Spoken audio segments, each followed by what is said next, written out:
What if I told you that the world is ending and it's all because of a red cow? What? Sounds crazy. But stay with me, because as unusual as this sounds, this isn't sensationalism or clickbait. You see, on January 14th, 100 days into the war, Hamas spokesman Abu Ubaidah released a statement reiterating the motives for the October 7th attack against the State of Israel. During his speech, he cited the arrival of the red heifers into occupied Palestine and described it as a provocation, which seems like a totally random point, especially against the backdrop of the other justifications for the October 7th attack, such as the ongoing occupation, the expansion of illegal settlements on stolen Palestinian land, the thousands of Palestinian hostages illegally held in Israeli prisons, the blockade and siege of Gaza, and the normalization deals between Israel and the Arab states. But upon closer examination, the arrival of the red heifers is a significant event, not only for the people of Israel and Palestine, but for the entire world. You see, the red heifer plays a central role in a prophecy of epic magnitude. It isn't just a cow, it's a domino in what many around the world perceive to be the end of times. By the end of this video, you will understand how the religious beliefs of the world's most influential religions regarding the final destiny of mankind, known as eschatology, are converging onto a single point, a single event that could have ramifications so great that it brings about the end of the world as we know it. And it all starts with a red cow. Now, before we continue, I need you to understand something. It doesn't matter who you are or what you believe. Whether you're Muslim, Christian, Jewish, agnostic, atheist, these ideas are real to the people and influential groups acting upon them. These ideas can thus affect you, regardless of your personal beliefs, because their actions could trigger catastrophic events for not just the Middle East, but for the whole world. Let's start off with a brief introduction. There are many who insist that the Palestinian-Israeli conflict isn't a religious one, that it's a geopolitical one, and a story of settler colonialism. While this is true, the religious undertones at play cannot be denied. We all know that Jerusalem is one of the holiest cities in the entire world, revered by the three Abrahamic faiths, Judaism, Christianity, and Islam. And at the very heart of Jerusalem is a very important site, the Al-Aqsa Masjid compound. And at the center of the compound is the Golden Dome of the Rock. To Muslims, the Al-Aqsa compound is the third holiest site in Islam. To Jews, it's believed to be the site of the Temple Mount, where the first and second temples once stood. The first temple was built by the prophet King Solomon, destroyed by the Babylonians when Nebuchadnezzar conquered Jerusalem, rebuilt as the second temple by King Herod, and destroyed again by the Romans when they conquered Jerusalem in the 1st century. This temple is central to the Jewish faith, and there is debate within Judaism over how and when the temple will be rebuilt. To Jews, this isn't just wishful thinking, it's a prophecy. The construction of the temple and the arrival of their Messiah is an event that will come to pass and vindicate the Jewish faith. Religious Jews long to reestablish not only their historic kingdom, but also their relationship with God. It is believed that before the first temple was conquered and destroyed, the spirit of Hashem, or God, abandoned the temple. So in a way, the relationship of the Jewish people to God has been severed and cannot be fully restored until the temple is reconstructed. For God's promise to the Jews to be confirmed, the temple must be rebuilt and the Messiah must appear. For thousands of years, this was completely out of reach until Israel reconquered Jerusalem from the Arabs in 1967.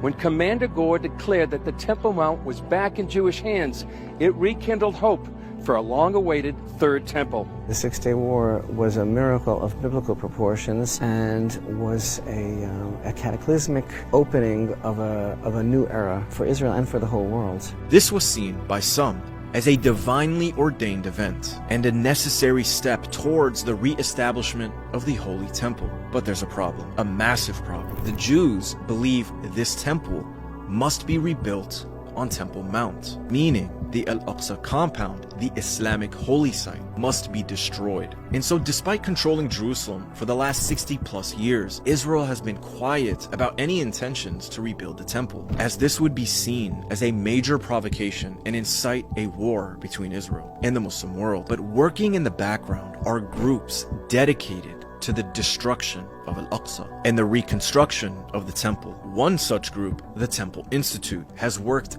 diligently for years, raising money and awareness, and building relationships with powerful forces both in Israel and around the world to facilitate the construction of the Third Temple. And after decades of occupation and growing disinterest in the cause of the Palestinian people, their calls for the reconstruction of the temple have grown louder and louder. Talk of rebuilding the temple is no longer considered a fringe idea.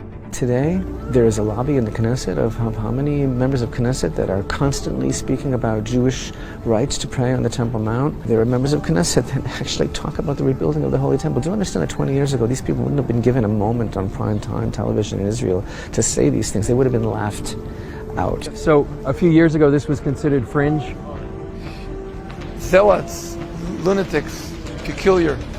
Today it's mainstream. And this group is also supported by powerful evangelical Christians in the West. For evangelicals, they view the construction of the temple as a necessary precursor to the return of Christ. It's a bit of an unholy alliance, because the Jews believe that all Gentiles, aka non-Jews, will serve the Jews when the Messiah returns, while the evangelicals believe that Christ will return and either convert or kill the Jews. Bit of an awkward relationship. The means to get there are the same for both groups, however. Al-Aqsa must be destroyed, and the temple must be rebuilt. And this puts them at odds with the Muslim world, primarily the Palestinians, who view themselves as the defenders and custodians of the Al-Aqsa Mosque. Okay, so we have historical context now, but what does this all have to do with cows? Well, according to Jewish theology, the temple cannot be reconstructed until the Jews of Israel are purified, and the process of purification requires the sacrifice of a rare type of cow. It says that God spoke to Moses and Aaron saying,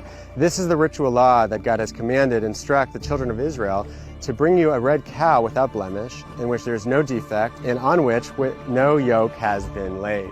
So it says that we're supposed to take a perfectly red cow with no white hairs or dark hairs at all, and a cow that no yoke has ever been on. So as a result, it's very, very rare to find a baby cow that is completely red. It's basically the bougiest cow of all time. This kind of red heifer has been incredibly difficult to find. Even with genetic modification and breeding, finding the perfect red heifer domestically in Israel has been near impossible. But in 2022, 5 of these perfect red heifers were discovered on a ranch in Texas. The Temple Institute in Jerusalem spent over $500,000 to airlift these red heifers to Israel, where they were placed on a secretive farm for protecting and grooming. Now, they were too young to sacrifice in 2022. Per the rules of their theology, the Jews cannot sacrifice these heifers and purify the Jews of Israel until they reach a certain age.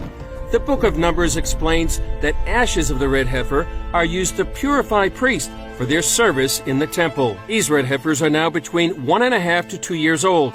To replicate the ceremony mentioned in the Bible, they need to be at least 3 years old. In April of this year, these heifers will be of age, and a sacrifice can commence. To prepare for this, the Temple Institute and other groups have been making all sorts of preparations. Firstly, the sacrifice must be made by the perfect priest, not only trained in the process of sacrifice, but also with a direct bloodline to the prophet Aaron, the brother of the prophet Moses. The sacrifice must also be made east of the Temple Mount, around the Mount of Olives, where the priests can be within sight of the compound itself. And this land has already been purchased. According to those working on the project, the ceremony of the red heifer needs to be performed on the Mount of Olives and in a place that would have looked directly into where the temple stood.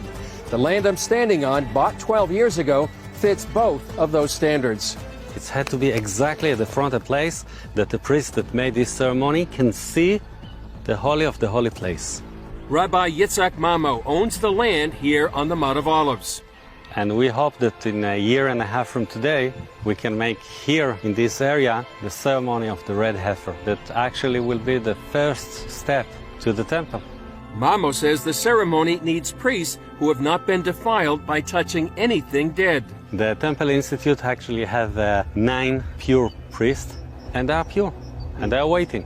So we have the priest, we have the red heifer, we have the land, and we have everything ready. We just need to wait another 1.5 years. The Temple Institute is so serious about these preparations that they have already used diamond cutting tools to form the massive stones that will be used for construction of the new temple. As per Jewish creed, the stones cannot be carved with metal tools. And they have even prepared the ornaments that will be placed inside the temple once it's rebuilt. And there are many other specific requirements for the temple's construction that have been undertaken. Okay, so now you should understand why Abu Ubaidah made it a point to mention the arrival of the red heifers. To you and I, it may seem like a superstitious ritual with no bearing on the situation, but as I have already laid out, it is the first major step in a series of steps that will facilitate the destruction of the Al-Aqsa compound. And this is what will trigger a catastrophic showdown between civilizations. Once the heifer is sacrificed, it will be burned and its ashes will be mixed with water, which will be used to purify the Jews of Israel, who will then be allowed to construct the temple, with the ornaments and construction materials already prepared in accordance with Jewish law. This process will be rather quick. Another thing to keep in mind is the archaeological excavation that has been taking place underneath the Al-Aqsa compound. The Israelis claim it's for archaeological purposes, but they have never allowed Palestinians to participate or even observe this process. Many believe that this excavation is part of a dangerous agenda to weaken the foundations of the Al-Aqsa Mosque and bring about its collapse. There are reports of growing cracks in the foundation walls and ceilings of the mosque itself. Any attempt to repair them has been ignored and rejected by the Israeli government. In 2023, these excavations reached their most extreme point, with unprecedented levels of digging taking place underneath the compound. And in May of 2023, just a year ago, Netanyahu's cabinet held a meeting underneath Al-Aqsa. If you still aren't convinced of the intent of the Temple Institute to destroy the mosque, just take a look at this purpose statement on their website. In it, they detail that the Temple Mount rightfully belongs to the Jews, that the Palestinians are the modern people of Amalek, a tribe which the Jews destroyed thousands of years ago. This is pretty fucking crazy, right? This isn't just the mission of some NGO operating in Israel. It's an entire movement picking up steam that is pervasive in Israeli society. The Temple Institute has given custom-made battle horns used during the war with the Amaleks to the IDF so that they can blow them in the Gaza Strip. And soldiers can be seen erecting signs, flags, and graffiti on homes in the Gaza Strip, announcing the coming of the temple and the destruction of the mosque. The writing is literally on the wall. Most Christians, I think, don't think about the third temple,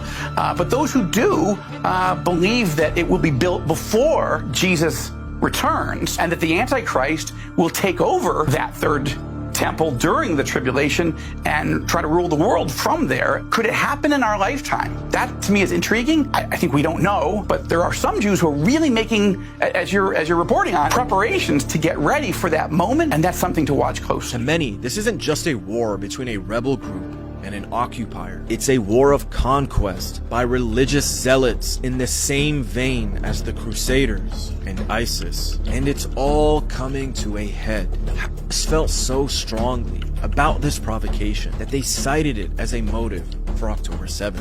نذكر بعدوان بلغ أقصى مداه على مصرانا وأقصانا وبدأ تقسيمه الزماني والمكاني فعلا وأحضرت البقرات الحمر تطبيقا لخرافة دينية مقيتة مصممة للعدوان على مشاعر أمة كاملة.